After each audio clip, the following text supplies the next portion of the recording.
বক্তৃতার main topic রেখেছিলাম তো আপনার শাবে বারাতের ফজিলত।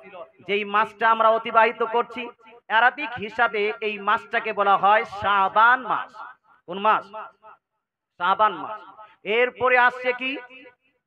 রমজানুল মুবারক মাস। আম্মা জান আয়েশা সিদ্দিকা রাদিয়াল্লাহু তাআলা আনহা বলেন এবং সাহাবায়ে কেরাম বলেন, নবীজি সাল্লাল্লাহু তাআলা আলাইহি ওয়াসাল্লাম রমজানের পরে পরে যেই মাসে সব থেকে বেশি রোজা রাখতেন সেই মাসটা হলো শাবান মাস। জোরে বলেন সুবহানাল্লাহ। এই শাবান মাসে সুন্নিরা কিছু কাজ করে। সুন্নিরা একটা দিন, কমসে কম একটি রাত এক দিনকে পালন করে। সেই দিনটাকে আমরা বলি শাবে বারাত। কি বলি আমরা? শাবে বারাত। শাবে বারাতের অর্থ কি? শাবে বারাতের অর্থ অনেকগুলো মানুষ বলে ভাগ্য রজনী। কি বলে? ভাগ্য রজনী। শাবে বারাতের অর্থ ভাগ্য রজনী নয় বাপ, ভাগ্য রজনী শাবে বারাতের অর্থ নয়। কি মানে তাহলে? শাব মানে হলো রাত্রি, শাব মানে রাত্রি, আর বারাত মানে হলো পরিত্রাণ। বারাত মানে কি? পরিত্রাণ। তো শাবে বারাতের অর্থটা কি? পরিত্রাণের রাত্রি। মুসলমান এই রাতে আমরা ইবাদত করি, কেউ নামাজ পড়ি, কেউ ফাতিহা করি, কেউ দরুদ ও সালাম পাঠ করি, কেউ কোরআন তেলাওয়াত করি, আর দিনে আমরা রোজা পালন করি। কেউ একটা রোজা রাখে, কেউ দুইটা রোজা রাখে, আবার কেউ তিনটে রোজা রাখে। মুর্শিদাবাদ এবং বর্ধমানের কিছু বক্তা বার হয়েছে যারা বলছে শাবে বারাতকে কেন্দ্র করে কেউ যদি রোজা রাখে তাহলে এই ব্যক্তি জাহান্নামে যাবে। শাবে বারাতকে কেন্দ্র করে কোন ব্যক্তি যদি হালুয়া রুটি করে তাহলে এই ব্যক্তি জাহান্নামে যাবে। শাবে বারাতকে কেন্দ্র করে কেউ যদি নামাজ আদায় করে এই ব্যক্তি জাহান্নামে যাবে। এই রকম বক্তা বলছে। জোরে বলেন নাউজুবিল্লাহ। জোরে বলেন না নাউজুবিল্লাহ। মুসলমান, আমাদের ধারণা এটা নয়। হে মুসলমান, একবার দরুদ শরীফ পড়ুন। আল্লাহুম্মা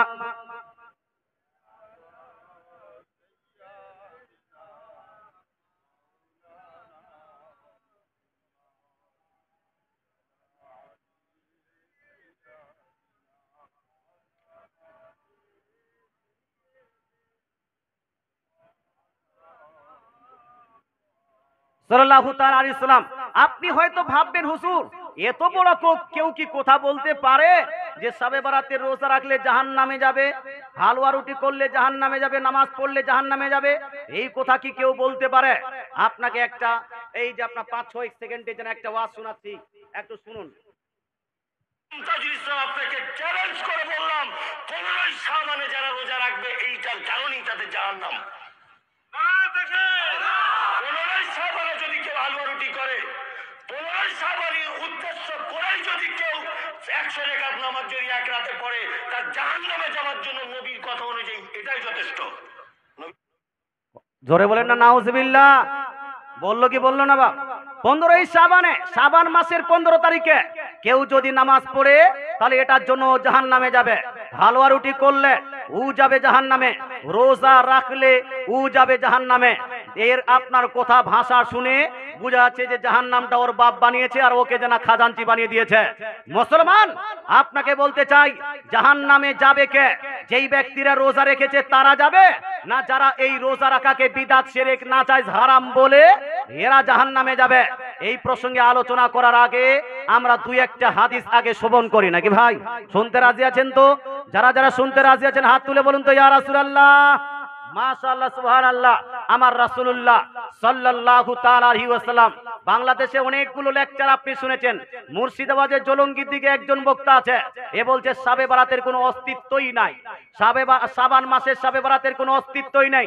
অস্তিত্ব আছে কিনা এই প্রসঙ্গে একটি হাদিস, সিহাহ সিত্তার উল্লেখযোগ্য হাদিসের কিতাব, সিহাহ সিত্তার উল্লেখযোগ্য হাদিসের কিতাব সুনান ইবনে মাজাহ, জিল নাম্বার 1, হাদিস নাম্বার 1453, 1454, অর্থাৎ 1453, 1454 ইন্টারন্যাশনাল রেফারেন্স। মুসলমান হাদিসের মধ্যে আল্লাহ তাআলা রাসূল সাল্লাল্লাহু তাআলা আলাইহি হাদিস উল্লেখ করা হয়েছে এইভাবে, আন আবি মুসা আল আশআরি, আবু মুসা আশআরি রাদিয়াল্লাহু তাআলা থেকে বর্ণিত হাদিস। উনি বলছেন ক্বালা ক্বালা রাসূলুল্লাহ সাল্লাল্লাহু তাআলা আলাইহি ওয়াসাল্লাম, আল্লাহ তাআলা রাসূল সাল্লাল্লাহু তাআলা আলাইহি ওয়াসাল্লাম ইরশাদ করেছেন, ইন্নাল্লাহা লা ইয়াত্তালিউ ফি লাইলাতিন নিসফি মিন শাবান, নিশ্চয়ই আল্লাহ তাআলা শাবান মাসের 15 তারিখের রাত্রিতে বান্দাদের প্রতি বিশেষ রহমতের দৃষ্টিপাত করেন। জোরে বলেন সুবহানাল্লাহ। বিশেষ রহমত অবতীর্ণ করেন। ফায়াগফিরু লিজামিই খালকিহি, তো আল্লাহ তাআলা এই রাত্রিতে তার সমস্ত বান্দাদেরকে ক্ষমা করেন। ইল্লা লিমুশরিকিন আও মুসাহিন, কিন্তু দুইটি বান্দাকে ক্ষমা করেন না। দুইটি বান্দা ব্যতীত, দুই প্রকারের মানুষ ব্যতীত সমস্ত মানুষকে আল্লাহ তাআলা মাফ করে দেন। জোরে বলেন সুবহানাল্লাহ। হে মুসলমান, হাদিসটি হলো সহিহ। নাসিরউদ্দিন আলবানী পর্যন্ত সহিহ বলেছে, আব্দুল্লাহ মুবারকপুরিও সহিহ বলেছে। আহলে হাদিসদের যত বড় বড় মুহাদ্দিস আছে সবাই হাদিসটিকে বড় বড় ইমামগণ সহিহ বলেছেন। মুসলমান, এই হাদিস থেকে স্পষ্ট ভাষায় কয়েকটি জিনিস প্রমাণ হয়। এক, আল্লাহ তাআলা শাবান মাসের 15 তারিখের রাত্রিতে বিশেষ রহমতের নজুল বান্দাদের প্রতি করেন। সরে বলে সুবহানাল্লাহ। আচ্ছা, এই রাতটা যদি স্পেশালিটি না থাকতো, গুরুত্ব যদি না থাকতো, তাহলে এই হাদিসটা পাওয়া যেত ভাই? ঠান্ডা বলেন না, পাওয়া যেত। দুই, আল্লাহ তাআলা এই রাতের ফজিলতে দুই প্রকারের মানুষ ব্যতীত সবাইকে ক্ষমা করে দেন। কত কোন কোন প্রকার, কোন কোন মানুষ? আল্লাহ নবী বলছেন ইল্লা লিমুশরিকিন, যেই ব্যক্তিরা শিরিক করবে তাকে আল্লাহ মাফ করবে না। ওয়া মুসাহিন, আর যেই ব্যক্তির মধ্যে হিংসা থাকবে, হিংসুক ব্যক্তিকে আল্লাহ তাআলা মাফ করবেন না। বাকি যত মানুষ এই রাত্রিতে আল্লাহর দরবারে ইস্তেগফার করবে, দোয়া করবে, আল্লাহ তার দোয়াকে কবুল করে তাকে আল্লাহ মাফ করে দিবেন। জোরে বলেন সুবহানাল্লাহ। মুশরিক ব্যক্তিকে ক্ষমা করবেন না। তার কারণটা কি? তার কারণটা হলো সূরা নিসা আয়াত নাম্বার 89 এর মধ্যে আল্লাহ তাআলা স্পষ্ট ভাষায় ইরশাদ করেছেন, ইন্নাল্লাহা লা ইয়াগফিরু আন ইউশরাকা বিহি ওয়া ইয়াগফিরু মা দুনা যালিকা লিমান ইয়াশা, নিশ্চয়ই আল্লাহ তাআলা শিরিককারীর গুনাহ কোনদিন মাফ করেন না। শিরিক ব্যতীত অন্য কোন যদি গুনাহ হয় আল্লাহ চাইলে মাফ করে দিবেন। পৃথিবীর মধ্যে মানুষের সবথেকে বড় গুনাহ হলো শিরিক করার গুনাহ। এই জন্য আল্লাহ তাআলা শিরিককারীকে মাফ করবেন, করবেন। মৌলবী যদি মৌলবীকে দেখে হিংসা করে, মুফতি যদি মুফতিকে দেখে হিংসা করে, হিংসাত্মক ভাবে যদি কোনো ফতোয়া লাগায়, পাবলিক যদি পাবলিককে দেখে হিংসা করে, দুই যা মিলে এক অপরের প্রতি হিংসা, শাশুড়ি এবং বহুর মধ্যে হিংসা, মা বেটির মধ্যেও হিংসা থাকতে পারে, ভাই ভাইয়ের মধ্যে হিংসা থাকতে পারে, বাপ বেটার মধ্যে হিংসা থাকতে পারে, শিক্ষক শিক্ষকের মধ্যে হিংসা থাকতে পারে, পাবলিক পাবলিকের মধ্যে হিংসা থাকতে পারে। সবে বারাতে যদি কারো মধ্যে হিংসা থাকে আল্লাহ তাকে মাফ করবেন করবেন না। আপনার সুনান ইবনে মাজার মধ্যে দুই প্রকারের মানুষ আছেন, আর আত-তারগীব ও তারহিবের মধ্যে রাসূলুল্লাহ 5 প্রকার আরো 3টা মানুষকে জয়েন করেছেন। কি? আকিল লিওয়ালিদাইহি, 3, যারা বাপ মায়ের অবাধ্য সন্তান, বাপ মাকে দেখে না, বাপ মাকে মানে না, বাপ মার নাফরমানি করে, আল্লাহ তাআলা শবে বারাতে তাকেও মাফ করবেন, তাকেও মাফ করবেন না। বাপ মার যদি নাফরমান হয় তাকেও আল্লাহ তাআলা মাফ করবেন না। 4, আল্লাহ তাআলা রাসূল বলছেন আও মুদমিনুল খামার, যারা মদ্যপায়ী ব্যক্তি, মদ পানে অভ্যস্ত ব্যক্তি, এই ব্যক্তিকেও আল্লাহ মাফ করবেন না। আমাদের মুসলমান যুবকদের মধ্যে মদ পানকারী আছে না নাই? আছে কি নাই? যারা যারা মদ পান করেন আপনাকে বলছি অতি সত্বর মদ থেকে তওবা করে নেন। আপনার রাসূল, আমার রাসূল, দয়ার নবী মায়ানবী ইরশাদ করেন, লা তাশরাবিল খামার ফাইন্নাহা মিফতাহু কুল্লি শার। রাসূলুল্লাহ বলছেন, হে আমার উম্মত উম্মতিরা, তোমরা কোনোদিন মদ পান করবে না, শরাব পান করবে না, কারণ শরাব পান করাটা প্রত্যেক গুনাহের জোড়, প্রত্যেক গুনাহের স্টার্টিং শরাব পান করা থেকে হয়। শবে বারাতের আগে আগে আপনি শরাব পান থেকে নিজেকে সরিয়ে রাখবেন। আর 5 নাম্বার ব্যক্তি কি? কাতিউর রহম, অর্থাৎ যদি কোনো ব্যক্তি সম্পর্ক ছিন্ন করে, সম্পর্ক ছিন্ন করা মানে কি? একজন মা দিয়েছেন 500 টাকা, সম্পর্ক ছিন্ন করা মানে কি? সম্পর্ক ছিন্ন করা মানে হলো এই প্রেমের জ্বালায়, কোন ছেলের সঙ্গে প্রেম করেছে, প্রেমের জ্বালায় বাপ মাকে পরিত্যাগ করে ছেলেটার সঙ্গে পালিয়ে গেছে, এটা সম্পর্ক বাপ মায়ের সম্পর্ককে ছিন্ন করা। মুসলমান কোন মেয়ের প্রেমে পড়ে বাপ মাকে বাদ দিয়ে সমাজকে বাদ দিয়ে মেয়েটাকে রাতারাতি নিয়ে পালিয়ে গেল, বাপ মায়ের দরকার নাই, এইটা হলো সম্পর্ক ছিন্ন করা। জায়ের মধ্যে ঝগড়া করে এক অপরের মধ্যে কথা হচ্ছে না, এটা হলো সম্পর্ক বিচ্ছিন্ন করা। অল্প একটু কথাতে নিজের স্ত্রীকে তালাক দিয়ে দেওয়া, এটা হলো সম্পর্ককে বিচ্ছিন্ন করা। বাপের সঙ্গে ঝামেলা করে নিজেকে জুদা করে নেওয়া, এটা হলো সম্পর্ককে বিচ্ছিন্ন করা। মুসলমান আপনার কমিটির মধ্যে ঝামেলা করে মাদ্রাসাকে বাদ দিয়ে অন্য জায়গায় চলে যাওয়া, এটা হলো সম্পর্ক বিচ্ছিন্ন করা। আমার রাসূলুল্লাহ বলছেন 5 প্রকারের মানুষকে আল্লাহ তাআলা শবে বরাতে ক্ষমা করবেন না। 1, যারা শিরিক করবে। 2, যার মধ্যে হিংসা থাকবে। 3, যারা বাপ মায়ের নাফরমানি করবে। 4, যারা মদ্যপায়ী হবে। 5, যারা সম্পর্ক ছিন্ন করবে, সম্পর্কেও বিচ্ছিন্ন করবে। কথা বোঝা গেল ভাই?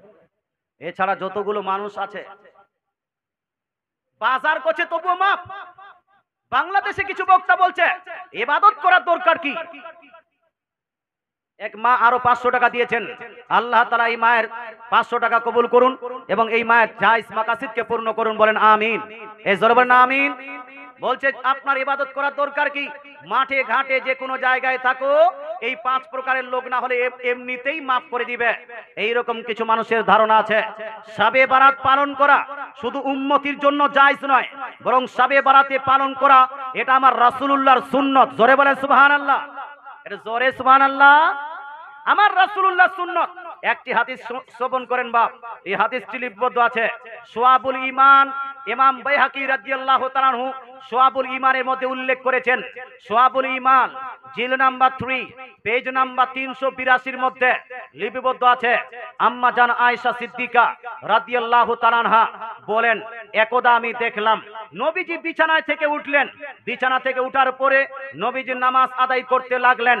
নামাজে এত লম্বা লম্বা সাজদা করছেন যে আমি মনে করলাম যে হয়তো নবীজি ইন্তেকাল করে গেছেন, তাই আমি তার পায়ে হাত দিয়ে স্পর্শ করলাম।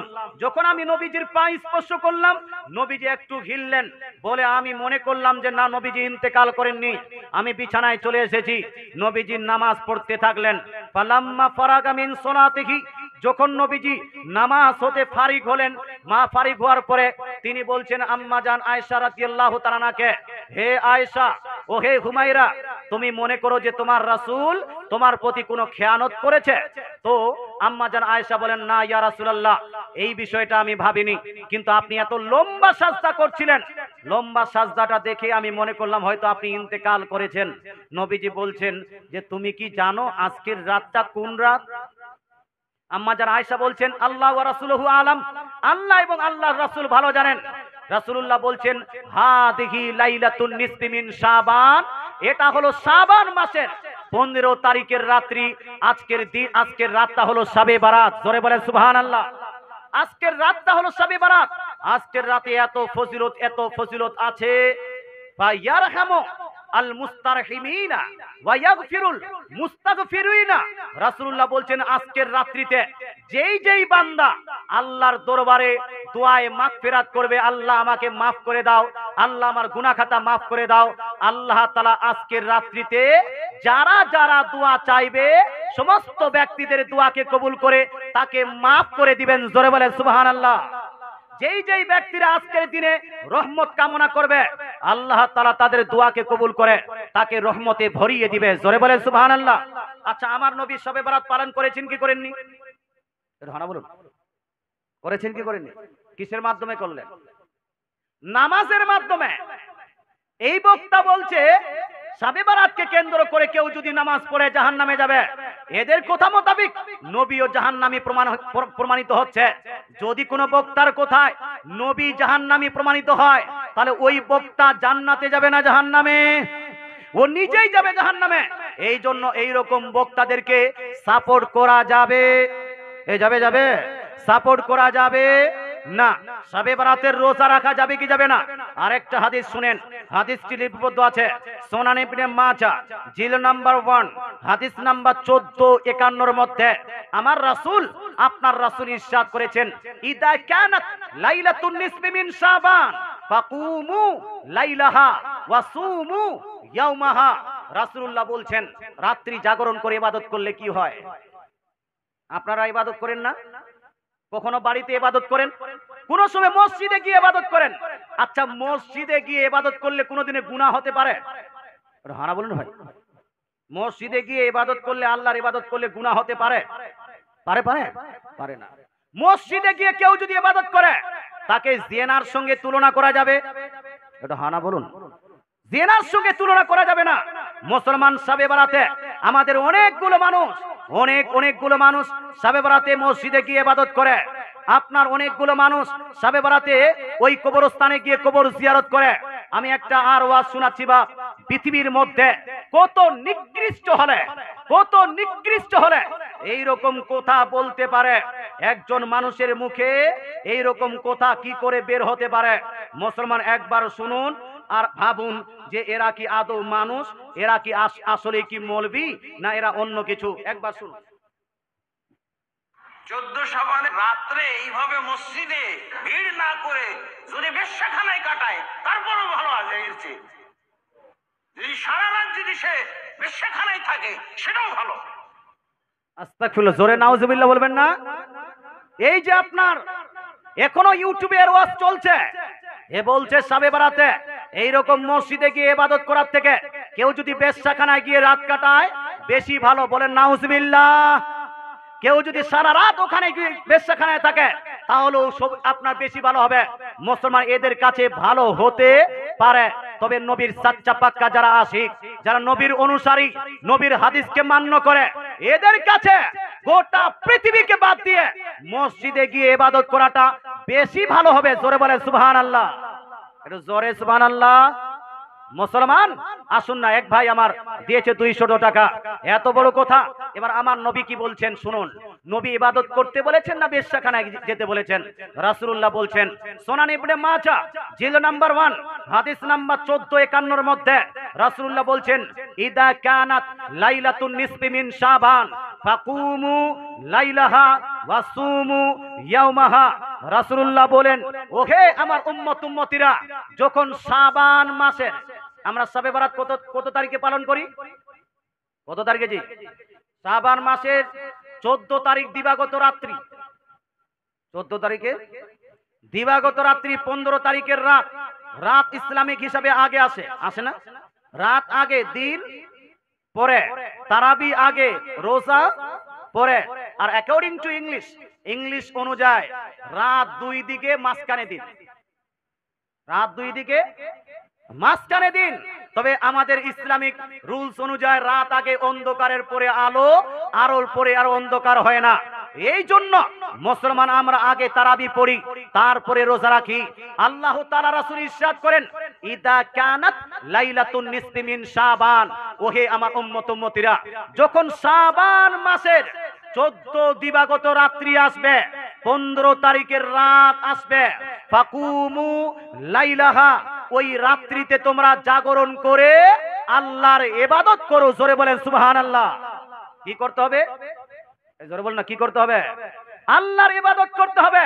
14 দিবাগত রাত্রিতে আল্লাহর ইবাদত করতে হবে। কোথায়?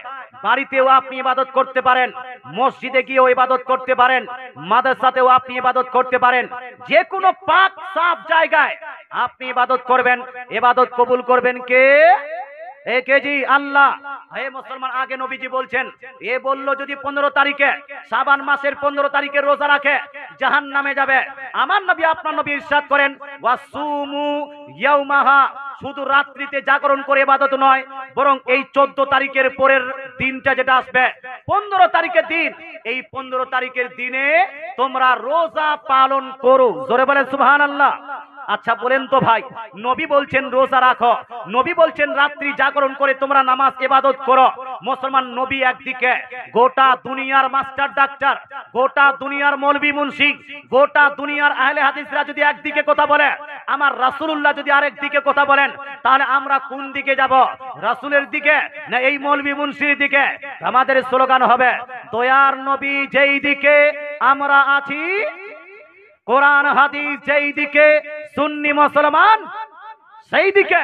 সুতরাং এইরকম কোন মৌলবীকে মান্য করা যাবে না। যারা মৌলবী মানুষকে জাহান্নামের দিকে অগ্রসর করায়, যারা মানুষকে বেশ্যাখানার দিকে নিয়ে যেতে চায়, তাদের সঙ্গে যারা উঠা বসা করে, এদেরকে আমরা সাপোর্ট করি না।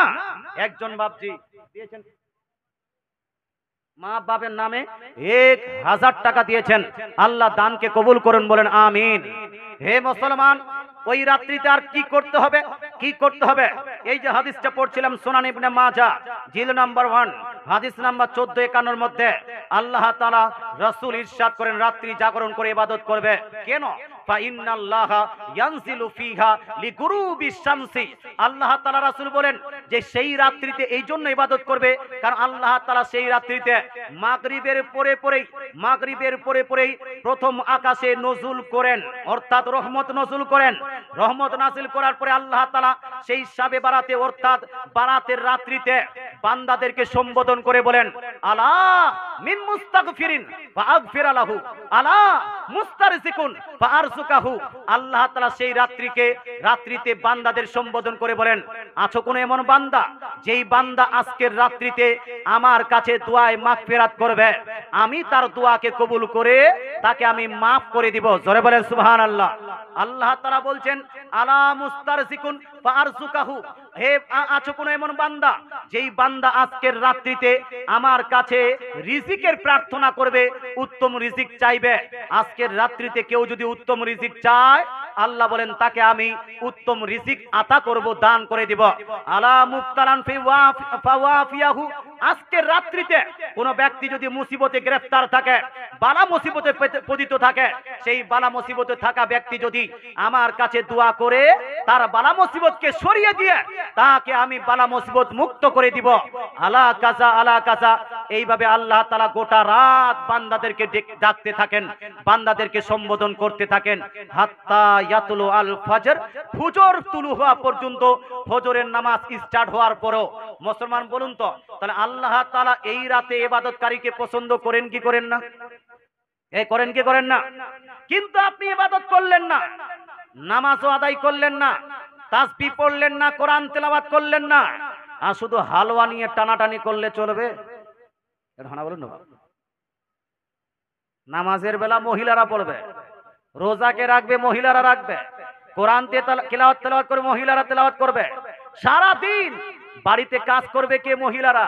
আর আপনি বাজারে গিয়ে খালি আড্ডা করবেন, বাজারে গিয়ে লুডু খেলবেন, বাজারে গিয়ে ক্যারাম বোর্ড খেলবেন, বাজারে গিয়ে নেতাগিরি করবেন, আর বাড়িতে এসে মুগরুবের টাইমে এসে বলবেন মন্টুর মা হালুয়া হয়েছে কি হয়নি? মুসলমান মন্টুর মা বলছেন না এখনো হয়নি। হ্যাঁ, ঝন্টুর মায়ের হালুয়া হয়ে গেছে, পিন্টুর মায়ের হালুয়া হয়ে গেছে, তুমি করছিলে কি? এখন পর্যন্ত তোমার হালুয়া হয়নি। 2 থাপ্পড় মেরে দিল স্ত্রীর গায়ে, তারপরে স্ত্রী গোটা দিন আপনার রোজা রেখেছে, 2 থাপ্পড় খেয়ে 2টা কথা বলে দিয়েছে স্বামীর উপর, বলছে তোকে আর রাখবই না, তালাক দিয়ে বসে আছে। এইরকম লোক আছে না নাই? এগুলোর তার ছুটলো, তার কাটা কিছু মুফতি বার হয়েছে, এইরকম তার কাটা কিছু পাবলিকও বার হয়েছে, তার কাটা কিছু মৌলবী আছে। মুসলমান আপনাকে বলতে চাই, খবরদার, হোশিয়ার। গোটা দিন যেই স্ত্রীটা বাড়িতে মেহনত করলো, তার গায়ে আপনি হাত তুললেন কেন? তাকে আপনি গালি দিলেন কেন? নিজের স্ত্রীকে মিন্টুর বহুর সঙ্গে, পিন্টুর বহুর সঙ্গে তুলনা করলেন কেন? মুসলমান আপনারও উচিত ছিল যেভাবে আপনার স্ত্রী রোজা রেখেছে আপনিও রোজা রাখবেন, যেভাবে আপনার স্ত্রী আপনার রান্না বান্না করেছে সেই রান্নাতে আপনিও সাহায্য করবেন, যেভাবে আপনার স্ত্রী আপনার ইফতারের জন্য প্রিপারেশন করছে আপনিও ইফতারের জন্য প্রিপারেশন করবেন, যেইভাবে আপনার স্ত্রী রাত্রিতে ইবাদত করবে সেভাবে আপনাকেও ইবাদত করতে হবে। আমাদের এলাকায় হয় কি, মহিলারা বেশি করে। এদিকে কে বেশি করে বাপ? মহিলা না পুরুষ? পুরুষরা, মহিলারা বেশি ইবাদত করবে আর পুরুষের দাদাগিরি বেশি। আছে কি নাই? হ্যাঁ মুসলমান, শাবে বারাত মানে এটা নয় যে হালুয়া রুটি করে খালি টানাটানি করতে হবে, হালুয়া রুটি খালি খেতে হবে, বরং শাবে বারাতের অর্থ হলো রাত্রি জাগরণ করে আপনি আল্লাহর ইবাদত করবেন। যেভাবে ইবাদত করুন ইবাদতটা হয়ে যাবে। আপনি যদি চান কোরআন তেলাওয়াত করব, একজন বাবু দিয়েছে 100 টাকা, আর একজন বাবু দিয়েছে 100 টাকা। আল্লাহ তাআলা দানকে কবুল করুন, বলেন আমিন। আপনি যদি চান রাত্রিতে আমি কোরআন তেলাওয়াত করব, পড়তে পারবেন। দরুদ সালাম পড়ব, পড়তে পারেন। রাত্রিতে আমি ফরজ নামাজ আদায় করার পরে নফল নামাজ বেশি বেশি করে ইবাদত আদায় করব, পড়তে পারবেন। কত রাকাত নামাজ? এই মা বোনেরা অনেক জিজ্ঞেস করে কত রাকাত পড়বো হুজুর, আর কোন কোন পদ্ধতিতে পড়বো হুজুর। আমি একটা গোটা বই লিপিবদ্ধ করে দিয়েছি শবে বারাত প্রসঙ্গে। এই গায়রে মুকাল্লিদ আহলে হাদিস এদের আপনার মৌলবীদের খণ্ডন করত, গোটা একটা বই লিপিবদ্ধ করেছি। হাদিস ও মুহাদ্দিসের দৃষ্টিতে শবে বারাত পালন করা বৈধ কিনা। এই বইয়ের মধ্যে 100-এরও বেশি, 101 সেঞ্চুরি, 100-এরও বেশি আমি দলিল লিপিবদ্ধ করে দিয়েছি যে শবে বারাত পালন করা যাবে। একটা দুইটা সহিহ হাদিস নয়, বরং 12টারও বেশি সহিহ হাদিস বিদ্যমান। জোরে বলেন সুবহানাল্লাহ। মুসলমান দলিল আছে 100টি। আহলে হাদিসদের বড় বড় আপনার মৌলবীদের দলিল এখানে উল্লেখ করে দিয়েছি। সুতরাং শবে বারাতকে অমান্য করা যাবে না। আমার বই প্রায় 1-2টা বাদ দিয়ে 50টা বই লেখা হয়ে গেছে। মুসলমান আমার অনেকগুলো আপনার বই আমার পার্সোনাল ওয়েবসাইট keyofislam.com, এই ইন্টারন্যাশনাল ওয়েবসাইটে আপনি পাবেন কিছু বই আপনার, আর এখানেও কিছু আছে মুসলমান। তো বইগুলো যারা ডাউনলোড করবেন ওই কি অফ ইসলাম থেকে ডাউনলোড করে নিতে পারবেন। বাংলাদেশের বিশ্বকোষ যেটা সুন্নি বিশ্বকোষ আছে ওখানেও কিছু আপনার পিডিএফ আছে। এই বইটি আজকে প্রচার ও প্রসারের জন্য বইটি নিয়ে এসেছি। বইটির দাম হলো 100 টাকা, তবে 100 টাকা নয়, আপনার 50% লেস দিয়ে 50 টাকায় বইটা পাবেন। জালসা আমার বক্তৃতা শেষ হবে, তারপরে ওদিকে এসে আপনি একটা করে পিস অবশ্যই নেবেন। মা বোন বলছেন নামাজ কিভাবে পড়ব, পদ্ধতিটা কি আছে, নামাজ পড়ার সময় সূরাটা কি পড়ব। শুনুন মা, আমি আপনাকে বলতে চাই, আমরা হাদিস কোরআনের গবেষণা করে দেখতে পাই নামাজ পড়ার কথা উল্লেখ আছে হাদিসের মধ্যে। নামাজ আপনাকে পড়তেই হবে। নামাজ পড়া আপনার ফজিলত অনেক কিছু আছে, তবে এমন নির্দিষ্ট নাই যে সূরা ফাতিহার পরে সূরা কুল আল্লাহু শরীফ, সূরা ইখলাসটা 12 বার পড়তেই হবে, সূরা লাইলাতুল কদর 5 বার পড়তে হবে, সূরা আপনার ফালাক 2 বার পড়তে হবে। এইরকম নির্দিষ্ট করে কোনো পদ্ধতি নাই এটাই পড়তে হবে, অন্য কোনো পদ্ধতিতে পড়তে পারবেন না। বরং যে কোনো পদ্ধতিতে আপনি 2-2 রাকাত করে নফল নামাজ পড়তে পারবেন এক সালামে, অথবা 4-4 রাকাত করে এক সালামে আপনি নফল নামাজ পড়তে পারেন। যত রাকাত চাইবেন তত রাকাত পড়বেন। কেউ বলে আমি 10 রাকাত পড়বো, 10 রাকাত পড়তে পারবে। কেউ যদি 50 রাকাত পড়তে চায় 50 রাকাত পড়তে পারবে। কেউ যদি 100 রাকাত পড়তে চায় 100 রাকাত নামাজ পড়তে পারবে। আরে রোজা রাখার প্রসঙ্গে, নামাজ প্রসঙ্গে, রোজা রাখার প্রসঙ্গে আহলে হাদিসদের বড় মুহাদ্দিস আব্দুল্লাহ রৌফুরি এ বলছে যে শবে বারাতের রোজা রাখাটা হলো মুস্তাহাব কাজ। মুল্লা নাসিরউদ্দিন আলবানী এ বলছে শবে বারাতের পক্ষে বহু দলিল আছে। তারপরে আহলে হাদিসদের বড় মুহাদ্দিস আব্দুর রহমান মুবারকপুরি তোহফাতুল আহওয়াজির মধ্যে বলছে যে শবে বারাতের অস্তিত্ব, শবে বারাতের বহু দলিল বিদ্যমান। সুতরাং শবে বারাতকে আপনার দলিলবিহীন বলা যাবে না, দলিলহীন বলা যাবে না। বইটি পারলে অবশ্যই মা বোন আপনারাও পারলে একটা করে নিয়ে নেবেন, 50 টাকা করে দাম। আল্লাহ তাআলা পড়ার তৌফিক দান করুক, বলেন আমিন। একবার দরুদ শরীফ পড়ুন, আল্লাহুম্মা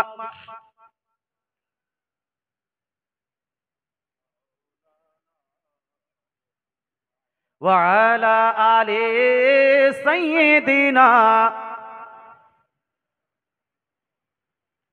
সাল্লাল্লাহু তাআলা আলাইহি সাল্লাম। আচ্ছা, হালুয়া নিয়ে টানাটানি করা যাবে না, তবে হালুয়া খাওয়া যাবে কি যাবে না? খাওয়া যাবে কি যাবে না? কিছু মানুষ বলছে হারাম।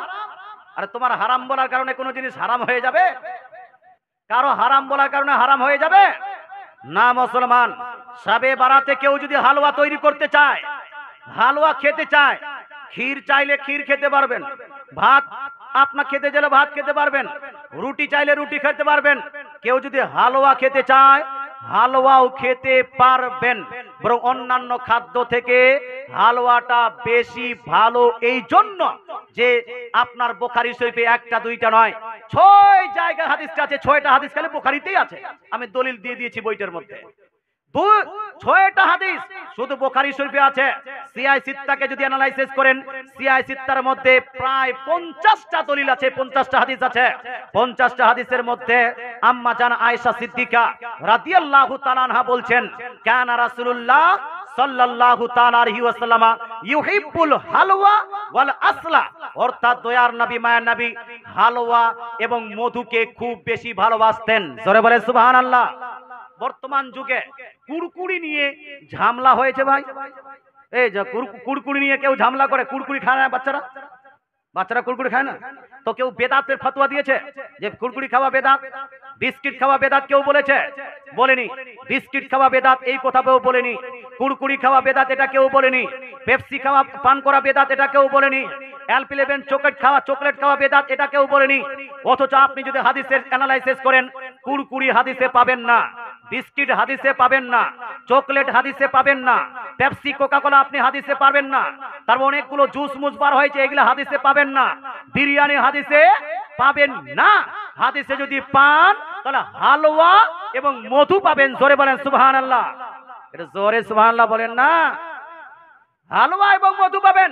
হালওয়াকে বিদাত যারা বলবে তারা নিজেই বিদাতি, হালওয়াকে যারা নাজায়েজ বলবে তারা নিজেই নাজায়েজ হবে, হালওয়াকে যারা হারাম বলবে তারা নিজেই হারামখোর হবে। মুসলমান হালওয়াকে হারাম বলা যাবে না। তবে হ্যাঁ, আপনি যদি না খেতে চান নাও খেতে পারেন, আপনার ব্যক্তিগত ব্যাপার। আপনাকে জবরদস্তি করে কেউ খাওয়াতে চায় না। মুসলমান আপনাকে বলতে চাই, আল্লাহ তাআলা আমাদের বুঝার তৌফিক দান করুক। হালওয়া বানানো জায়েজ আছে, হালওয়া খাওয়াও জায়েজ আছে, শবে বরাতেও জায়েজ, বিয়ের সময়ও জায়েজ, ওলিমার সময়ও জায়েজ, আজকে হালওয়া বানালেও জায়েজ, কালকে হালওয়া বানালেও জায়েজ, কোনোই সমস্যা নাই। আল্লাহ তাআলা আমাদের আমল করা তৌফিক দান করুক। এবার শবে বরাতে যেই কাজগুলো করা যাবে না সেই কাজগুলো একটা লিস্ট দিচ্ছি, শুনুন। অনেকগুলো জায়গাতে শবে বরাতকে কেন্দ্র করে মেলা লাগানো হয়। আচ্ছা বলুন তো, শবে বরাতকে কেন্দ্র করে মেলা লাগানো যাবে? এটা হানা বলুন না, রাগ করছেন? মেলা কি ইসলামিক কাজ? এটা হানা বলুন। জালসাকে কেন্দ্র করে, আমি যখন এই জালসাতে ঢুকলাম আমার মনে হলো মুর্শিদাবাদের সব থেকে বড় জালসা এটাই। কথা বুঝে গেল? আমার মনে হলো সব থেকে বড় জালসা এটাই। কিন্তু যখন পিন্ডালে আসলাম, পাবলিক এখানকার কমিটি ভালো, পিন্ডালটা অনেক বড় করেছেন, মেহফিলটা অনেক বড় করেছেন, সবারই সুবিধার মতো করে দিয়েছেন। কিন্তু এখানকার মানুষ এত নিকৃষ্ট রকম মানুষ। এরা মুসলমান বাজারে ঘোরাফেরা করবে কিন্তু জালসাতে আসবে না, বাজারে বাদাম খাবে জালসাতে বসবে না, বাজারে ওই শালিকে নিয়ে আলোচনা ঘোরাফেরা করবে জালসাতে বসবে না। মুসলমান বাজারকে কেন্দ্র, এই জালসাকে কেন্দ্র করে বাজার চলবে। জালসাকে কেন্দ্র করে বাজার চলবে না, মাজারকে কেন্দ্র করে বাজার চলবে না, শবে বরাতকে কেন্দ্র করে বাজার চলবে না, মুহররমকে কেন্দ্র করে বাজার চলবে না, লাইলাতুল কাদেরকে কেন্দ্র করে বাজার চলবে না। পৃথিবীর মধ্যে সব থেকে উত্তম জায়গা হলো মসজিদ, আর এই পৃথিবীর সব থেকে নিকৃষ্ট জায়গা আবগাজুল বেলাদ ইলাল্লাহ আসওয়াকুহা। পৃথিবীর মধ্যে সব থেকে নিকৃষ্ট জায়গা হলো কোনটা? বাজার সমূহ। সুতরাং ভাই বলতে এটা চাই, বাজারে গিয়ে ভিড় করবেন না। এখানকার মানুষের উদ্দেশ্যে বলছি, আজকের প্রথম দিন, আজকে বাজার করলেন, গুনাহটা করলেন। কমসে কম আগামীকাল যখন আপনার জালসা হবে, কেউ বাজারে না থেকে এই পিন্ডালে বসে যাবেন। এত সুন্দর করে পিন্ডাল করেছেন কমিটি, দেখেন কত দূর পর্যন্ত পিন্ডাল করেছে। ওই বাজারে না থেকে পিন্ডালে যদি থাকেন তাহলে নেকি হবে, নেকি হবে, নেকি হবে। জোরে বলে সুবহানাল্লাহ। আর জালসাকে নষ্ট করার জন্য, জালসাকে বরবাদ করার জন্য যদি আপনি বাজারে ঘুরেন তাহলে নেকি হবে না গুনাহ? এই বলুন না, নেকি না গুনাহ? গুনাহ হবে। মুসলমান আপনাকে বলতে চাই, তাই আমি যেটা বলছিলাম, শবে বরাতকে কেন্দ্র করে বাজার লাগানো যাবে না, শবে বরাতকে কেন্দ্র করে পটাকা ফুটানো যাবে না, শবে বরাতকে কেন্দ্র করে বহু জায়গায় দেখা যায় যেখানে সেখানে মোমবাতি জ্বালায়, যেখানে সেখানে কি জ্বালায়? মোমবাতি, আগরবাতি জ্বালাচ্ছে।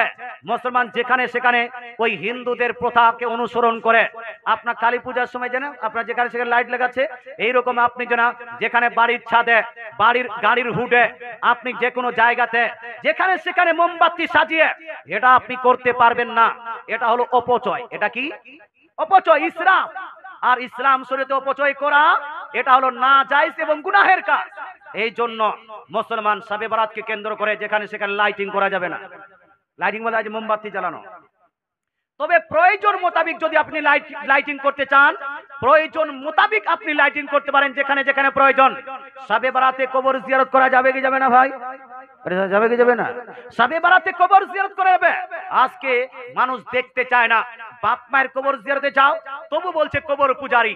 এই ওলিয়া উলিয়ার মাজার জিয়ারতে যাও, বলছে মাজার পূজারি।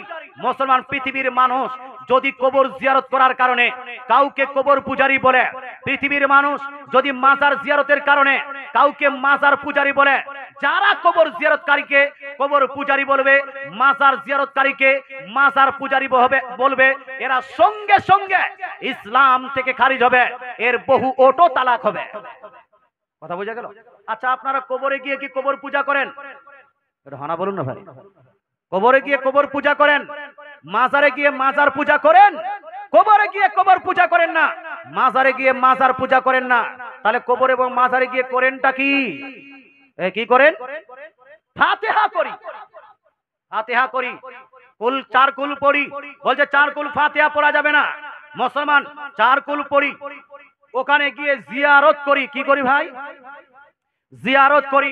আমার একটা বই আছে বাপ, এই যে আমার ইন্টারন্যাশনাল এখন আপনার বাংলাদেশ, আসাম, ত্রিপুরা, তারপরে পশ্চিম বাংলা, ঝাড়খণ্ড ইত্যাদি জায়গাতে বইটা খুব ফেমাস। আমাকে এখান থেকে জালসাতে অনেকগুলো ছেলে ফোন করে বলছে, হুজুর আপনার এই বইটা অবশ্যই নিয়ে আসবেন। 2-4 পিস, আমি বেশি আনিনি, হয়তো 15 থেকে 20 পিস নিয়ে এসেছি। মুসলমান বইটাতে কি আছে? এই বইটার নাম হলো হাদিস ও মুহাদ্দিসগণের দৃষ্টিতে সহিহ নামাজ। আজ থেকে অনেক দিন থেকে কয়েক বছর থেকে চলছে, হানাফিদের নামাজ শুদ্ধ নয়, নাভির নিচে হাত বাঁধার কোনো দলিল নাই, 20 রাকাত তারাবির কোনো দলিল নাই, ইমামের পিছনে সূরা ফাতিহা পড়া হবে না এই রকম কোনো দলিল নাই, 6 তাকবীরে ঈদের নামাজ কোনো দলিল নাই। কিন্তু এই বইটাকে আমি গ্যারান্টি সহকারে বলতে চাই, নাভির নিচে হাত বাঁধার কতগুলো দলিল নেবেন এই বইটিতে পাবেন। ইমামের পিছনে সূরা ফাতিহা পড়া যাবে না, অসংখ্য দলিল এখানে লিপিবদ্ধ করে দিয়েছি। তারাবির রাকাত সংখ্যা হলো 20 রাকাত, এটার কমসে কম 20-এর অধিক আমি দলিল এখানে দিয়েছি। ইমামের পিছনে সূরা ফাতিহা পড়া যাবে না, 25-এর অধিক দলিল দেওয়া হয়েছে। 6 তাকবীরে ঈদের নামাজ পড়তে হবে, মহিলারা ঈদগাহে নামাজ পড়তে যাবে না, মহিলারা মসজিদে নামাজ পড়তে যাবে না, বরং বাড়িতেই নামাজ পড়বে। দলিলের উপর দলিল দিয়েছি। আপনি যখন ইমাম তাকবীর দিবে, তাকবীরের সঙ্গে সঙ্গে সঙ্গে দাঁড়াবেন না, বরং হাইয়া আলাস সালাহ হাইয়া আলাল ফালাহ সময় দাঁড়াবেন। নবীজির হাদিস দিয়েছি, মুসলমান তাকবীর দিতে হবে 2 বার করে। আজকাল বক্তা বলছে যে সৌদি আরবে কেউ যদি 2 বার করে তাকবীর দেয়, তার পিঠের চামড়া উঠিয়ে দিবে। এক বার করে তাকবীর দিতে হবে, এক বার নয়।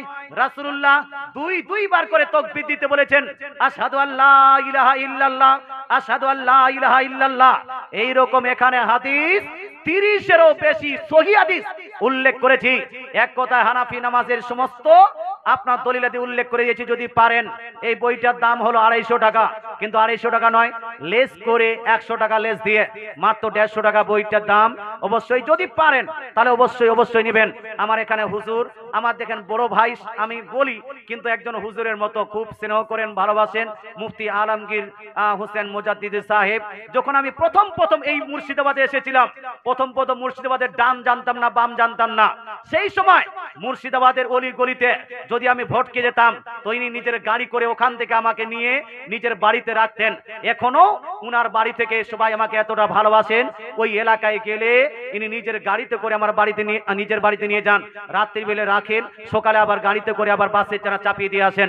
এত বেশি আপনার মোহাব্বত করনেওয়ালা ব্যক্তি এই মুর্শিদাবাদের বুকে 2টা লোককে পেয়েছিলাম, সব থেকে বেশি মোহাব্বত করনেওয়ালা আপনার জন্য যাকে পেয়েছি তিনি হলেন মুফতি আলমগীর মুজাদ্দিদ সাহেব কিবলা। উনাকে বললাম, হুজুর বইটা কি প্রচার করা যাবে? তো বলছে প্রচার করবে না কেন? এত গুরুত্বপূর্ণ একটা বইটা অবশ্যই প্রচার করবে। অবশ্যই প্রচার করার দরকার আছে। হানাফি সমাজের মানুষ অবশ্যই বলবো, যদি পারেন তাহলে অবশ্যই 1 পিস করে নিয়ে নেবেন। একবার দরুদ শরীফ, আল্লাহুম্মা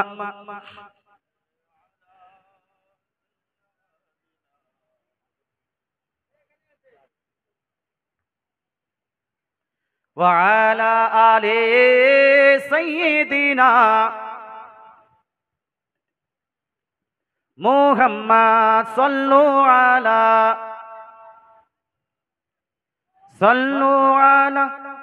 محمد हरदम ज़बा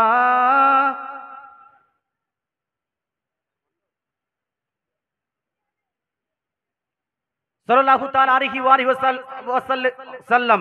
মুসলমান, আমি আপনাকে বলছিলাম যে আমরা কবর জিয়ারত, কবর আপনার পূজা করি না, মাজার পূজা করি না, বরং কবর এবং মাজার আমরা কি করি ভাই? জিয়ারত করি। জিয়ারত করাটা জায়েজ না না জায়েজ? আর জিয়ারত কিভাবে করতে হয়? হাদিস হাদিস হাদিস শ্রবণ করুন। বইটা কিনলে বইটাতে পাবেন, কিন্তু যারা বইটা কিনতে পারছে না তারা আমার কাছে শুনুন। হাদিস লিপিবদ্ধ আছে সহিহ মুসলিম শরীফ জিল নাম্বার 1, যেটা দেওবন্দ থেকে ছাপানো হয়েছে। সহিহ মুসলিম শরীফ জিল নাম্বার 1 পেজ নাম্বার 313 এর মধ্যে এই হাদিস খান লিপিবদ্ধ আছে। সুনানে নাসাই জিল নাম্বার 1 পেজ নাম্বার 221 এর মধ্যে হাদিস খান লিপিবদ্ধ আছে। সুনান ইবনে মাজাহ জিল নাম্বার 1 পেজ নাম্বার 112 এর মধ্যে হাদিস খান লিপিবদ্ধ আছে। মিশকাত শরীফ জিল নাম্বার 1 পেজ নাম্বার 154 এর মধ্যে হাদিস খান লিপিবদ্ধ আছে। সুনানে তিরমিজি, যেটা সৌদি আরব থেকে ছাপানো হয়েছে, আহলে হাদিসরা ছাপিয়েছে, সেই সুনান তিরমিজি জিল নাম্বার 1 চ্যাপ্টার নেম বাবু মাজা ফির রুকসাতি ফি জিয়ারাতিল কুবুরের মধ্যে লিপিবদ্ধ আছে। তাছাড়া সুনান আবু দাউদ, যেটা সৌদি আরব থেকে ছাপানো হয়েছে, মুসলমান সৌদি আরবের আহলে হাদিসদের ছাপানো সুনান আবু দাউদ জিল নাম্বার 1 চ্যাপ্টার নেম বাবুন ফি জিয়ারাতিল কুবুরের মধ্যে এই হাদিস খানা লিপিবদ্ধ আছে। এই হাদিসের মধ্যে আল্লাহ তাআলা রাসূল আজ থেকে প্রায় 1500 বছর পূর্বে দয়ার নবী মায়া নবী আমাদের শিক্ষা দিয়েছেন। এই রাসূলুল্লাহ বলছেন, জুরুল কুবুরা জুরুল কুবুরা ফা ইন্নাহা তুযাক্কিরুকুমুল আখিরা।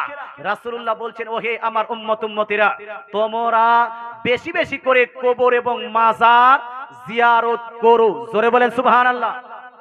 জোরে সুবহানাল্লাহ হবে না? নারায়ে তাকবীর, নারায়ে রিসালাত, মাসলাকে আলা হযরত আহলে সুন্নাত ওয়াল জামাত জিন্দাবাদ। মুসলমান, আপনাকে বলতে চাই, সিয়াহ সিত্তার মধ্যে কমবেশ 30 খানা হাদিসের মধ্যে আমার রাসূলুল্লাহ বলেছেন, সহিহ হাদিস, রাসূলুল্লাহ বলেছেন জুরুল কুবুরা, তোমরা বেশি বেশি করে কবর এবং মাজার জিয়ারত করবে। রাসূল বলছে কবর জিয়ারত করো, মাজার জিয়ারত করো। এবার কোন মাস্টার ডাক্তার নায়ক খলনায়ক যদি বলে না কবর জিয়ারত করা যাবে না, ওই ডাক্তার মাস্টারকে মান্য করা যাবে? এই মান্য করা যাবে? নবী একদিকে, গোটা দুনিয়ার মৌলবী মুন্সি একদিকে, নবী একদিকে, গোটা দুনিয়ার মাস্টার ডাক্তার একদিকে, একজন মুসলমান যাবে কোন দিকে? তো মুসলমানের স্লোগান হবে, দয়ার নবী যেই দিকে আমরা আছি, কোরআন হাদিস যেই দিকে, সুন্নি মুসলমান সেই দিকে। কবর জিয়ারত করবেন কেন? কারণটা কি? What's the reason behind it? এর পিছনে কারণ কি?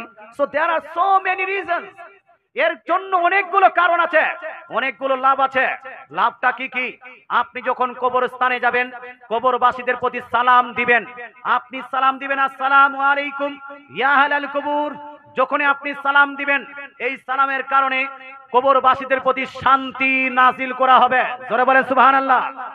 মুসলমান, যখনই আপনি কবরস্থানে যাবেন, কবরস্থানে গিয়ে আপনি কোরআন তেলাওয়াত করবেন কি করবেন না? কিছু কানা দাজ্জাল বের হয়েছে মুর্শিদাবাদ বাংলাদেশে, মুসলমানেরা বলে কবরস্থানে গিয়ে কোরআন তেলাওয়াত করা যাবে না, কোরআন পাঠ করা হলো বেদাত। যারা বলছে কোরআন পাঠ করা বেদাত, তাদের উদ্দেশ্যে 2 খানা নয় 3 খানা হাদিস দিচ্ছি, 3 খানা দলিল দিচ্ছি। এক, সুনান ইবনে মাজার মধ্যে রাসূলুল্লাহ বলছেন, ইকরাউ ইয়াসিন আলা মাউতাকুম। রাসূলুল্লাহ বলছেন, তোমরা নিজ মৃত ব্যক্তিদের পাশে সূরা ইয়াসিন পাঠ করো। জোরে বলে সুবহানাল্লাহ। কি পাঠ করো বাপ? সূরা ইয়াসিন পাঠ করো।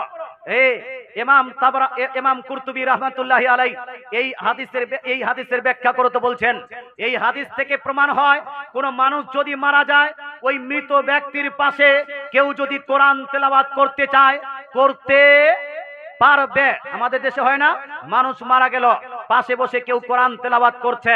মুসলমান এখানে উল্লেখ করে দিই, যদি পুরুষ মানুষ তেলাওয়াত করে তাহলে পুরুষ মানুষ পাশে আপনার তেলাওয়াত করতে পারবে, হালকা উঁচু আওয়াজেও আপনার তেলাওয়াত করতে পারবে।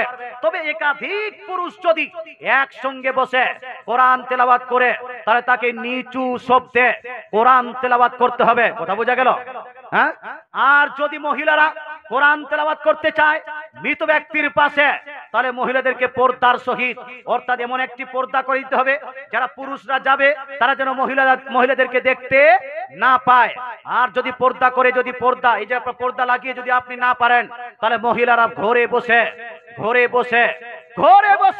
কোরআন তেলাওয়াত করবে মানুষ মারা যাওয়ার পরে। কিন্তু আমাদের দেশের মহিলারা মানুষ মারা যাওয়ার পরে কোরআন তেলাওয়াত করে না, বরং কান্নার কম্পিটিশন লাগায়। বু কাঁদছে 2 মিনিট, তো নানি কাঁদছে 2 ঘন্টা, নানি কাঁদে 2 ঘন্টা, তো ফুফু কাঁদে আপনার 4 ঘন্টা। কান্নার আপনার ঢংগুলো আলাদা, নিয়মগুলো আলাদা, সিস্টেমগুলো আলাদা। কেউ কান্না করছে আপনার আ করে, হাই হাই করে, কেউ কান্না করতে করতে কাপড় এলোমেলো করে দিচ্ছে, কেউ মুখে আঘাত করে হায় রে বেটারে মারা গেল রে, আল্লাহ তোমাকে দেখতে পেলো আমাকে দেখতে পেলো না, এইরকম অনেকগুলো অভিযোগ করে, কান্না করে। এ মা বোন, আপনাকে বলতে চাই, আল্লাহ তাআলা মানুষকে সৃষ্টি করেছেন, আপনার ক্ষমতা ছিল না আপনার ছেলেকে জন্ম দেওয়ার। আল্লাহ তাআলা চেয়েছেন বলেই আপনি ছেলে সন্তান জন্ম দিতে পেরেছেন, আল্লাহ সৃষ্টি করেছেন বলেই আপনি জন্ম দিতে পেরেছেন। সুতরাং আল্লাহর দরবারে কোন জিনিসের অভিযোগ দেওয়া যাবে? এটা হানা বলুন না ভাই, অভিযোগ দেওয়া যাবে না? আল্লাহ তাআলাকে অভিযোগ দেওয়া যাবে না। আর হাই হাই করে কান্না করা, বুকে আঘাত করে কান্না করা, মুখে থাপ্পড় মেরে কান্না করা, চুল এলোমেলো করে কান্না করা, এই কান্না করা প্রসঙ্গে রাসূলুল্লাহ সাল্লাল্লাহু আলাইহি সাল্লাম আজ থেকে প্রায় 1500 বছর পূর্বে রাসূলুল্লাহ সাল্লাল্লাহু আলাইহি ওয়াসাল্লাম হাদিসের মধ্যে ইরশাদ করেছেন। হাদিস লিপিবদ্ধ আছে বুখারী শরীফ জিলদ নাম্বার 1 হাদিস নাম্বার 1297 মধ্যে রাসূলুল্লাহ বলছেন, লাইসা মিন্না মান যারাবাল খুদুদ ওয়া সাক্কাল জুজু ওয়া দাআ বিদাওয়াতিল জাহিলিয়া।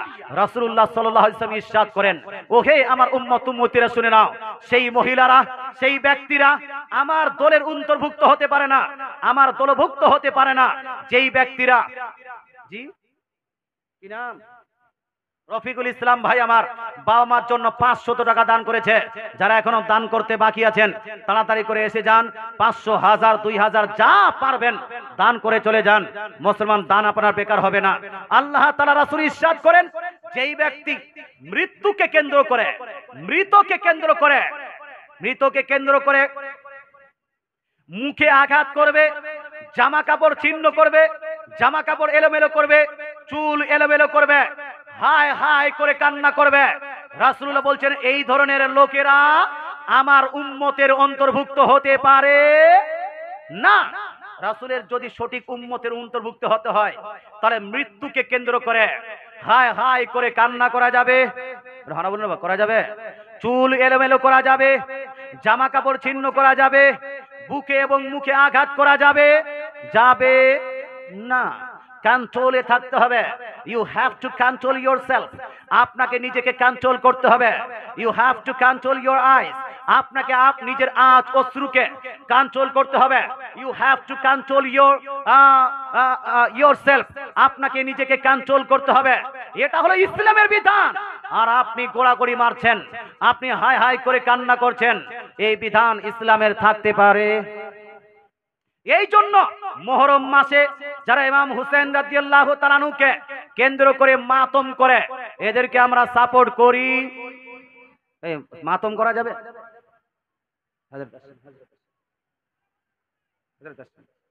নারায়ে তাকবীর, নারায়ে তাকবীর, নারায়ে রিসালাত, না